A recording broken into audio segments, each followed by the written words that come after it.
What's going on, people? Welcome back to the channel. KG is back with some transfer news, reports, rumors, and everything else in between. Few stories that involve us or have involved us over the last couple of days that are starting to get a little closed off now, and a current player that is on the radar of yet another Premier League club. But before I get into that, you know the drill, people. Please hit a like on the video. It really does help out the channel. Subscribe, and of course, drop your comments below. Thank you to Pat Banks and Andy, who have become members of the channel. Thank you so much for investing in me.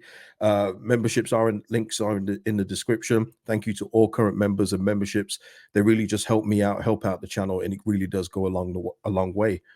So yeah, listen, we got a few things to close off here, and the first one, quite frankly, is Fabio Carvalho. I made a video of this when I did the match reaction, as many of you know, and I just gave my reason as to why would Liverpool trust Leeds United with Fabio Carvalho anyway.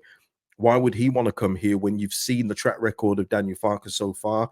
Only Joe Rodon has been played out of the lone players and even some of the newer ones in terms of regular game time. And I think, once you're in the position of just being a lone player here, it's not the greatest position for you unless there's a plan. And I do think there's a plan to sign Joe Rodon permanently, which is why he's getting so much game time. You've seen Jed Spence, even when he came back fit, didn't get game time. And you've seen Jane Anthony right now, been on loan, not getting much game time. And our team doesn't necessarily change. And if you're looking at the data, if you're looking at everything in between, you're looking at Leeds United and thinking that would be really good for him to go to, even Southampton. But how much game time is this guy going to get to play? Well, he's obviously decided to join Hull City, which is, I think they're around the promotion places, but there's less pressure there, but he will get regular first team football without a doubt. Because if you're talking about our team alone, never mind Southampton's, you're looking at moving out Rutter, which is a no for me. Rutter absolutely stays in, but he would have been nice to be a rotation option. But again, proof is in the pudding. We don't rotate that much, people. So I had my doubts as soon as we were mentioning this. I know Fabrizio, who also reconfirmed David Ornstein's report there, but I had my doubts when his name was linked and Liverpool was seeking regular game time. It just seemed out the realm of possibility of why he would come here, given Daniel Farke's track record so far this season. You only have to look at the proof of players and our lineups so far this season. Even if we had a regular starters, what do the substitutes get? Oh, 10 minutes, 20 minutes sometimes. Yeah, that's going to be no good to somebody who wants to get regular first team football. So Fabio Carvalho, moving on to Hull, and we can put a line through that one. The main story, though, for me here is this one here, and that is Tottenham Hotspur, who are monitoring both Archie Gray and Nottingham Forest Morgan Gibbs-White with the summer window in mind, as Simon Jones of Mail Sport reports. And the tag is, Ange Postecoglou's side have been checking on Leeds United, Archie Gray, and Nottingham Forest midfielder Morgan Gibbs-White with the summer window in mind. Listen, if they were to get those two, those are tremendous signings. I mean, I'm jealous. I'm jealous, but this just goes to the point. And I've seen a couple people talk about this and think that even if we don't go up, that Archie Gray, his Leeds through and through and all that stuff, he's going to stay. It's much easier said than done, people. And I wish I could look at it from a passion merchant standpoint and not know the ins and outs of the football business, that it just doesn't work like that.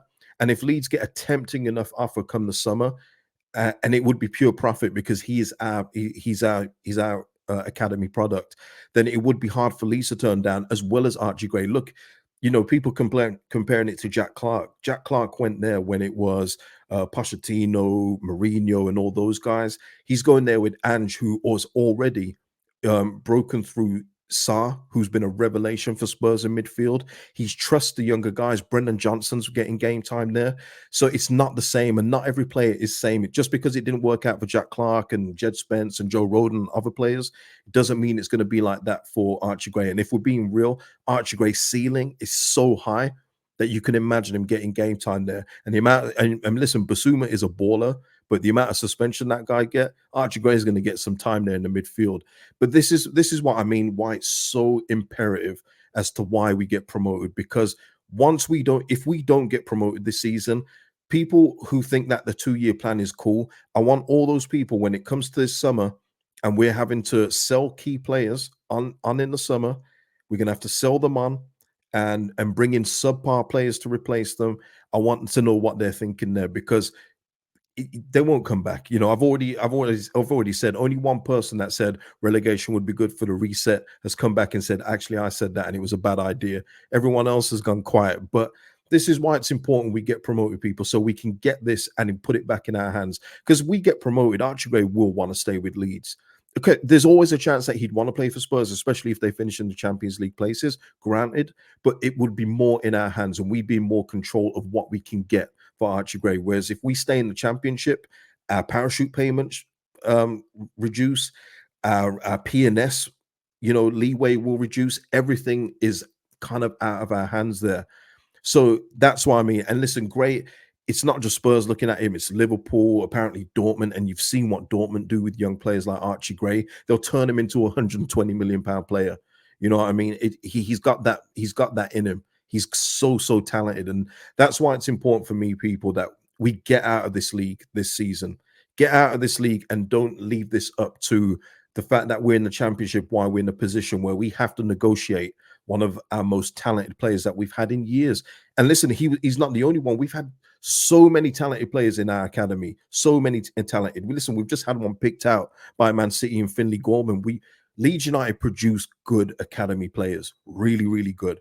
It's been that way since I've been supporting the club. So let's get this back in our hands, people. Let's make this not even a story. We go up. I would assume Leeds United would offer Gray a Premier League contract that's worthy of his talent, and we move. You know what I mean? We move on from there. But listen, Tottenham, I like what they're searching. If you're looking from a football point of view, Archie Gray, Morgan Gibbs White under Ange, that might be nice still. That might be nice, but let's not let it happen, people. Another story, which is, I think we knew that was going to happen. Robin Koch via Phil Hay is about to finalize permanent terms with Eintracht Frankfurt, who's there on loan with out of contract with Leeds United in the summer. So yeah, it would be that he's negotiated with 6 months left on his deal as his contract runs out this summer, 2024. So we're not going to see a penny for him, but I think it was quite obvious that was going to happen. It would have made no sense unless Frankfurt wanted to speed it up and get him as a permanent member of their team this month and give us a nominal fee. But yeah, it looks like they're about to agree a pre-contract deal for him to move on this summer. And he wasn't going to come back anyway. It would have been, can you imagine him signing a new contract at Leeds United? I mean, what a disaster that would be. So yeah, listen, Robin Koch, off you go. See you later. Basically, I got nothing else for you, brother. I got nothing else for you. Now, the one person that has been in the news ever since he scored the goal. And listen, when you see the goal, it is good. It is good. I'm not going to lie to you. But this guy has been absolutely everywhere.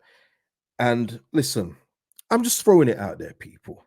And I know that the sentimental fans and the Stockholm Syndrome fans who think that we can't do better than Patrick Bamford and he makes us a better team anytime he plays because I don't watch anyone else but Leeds.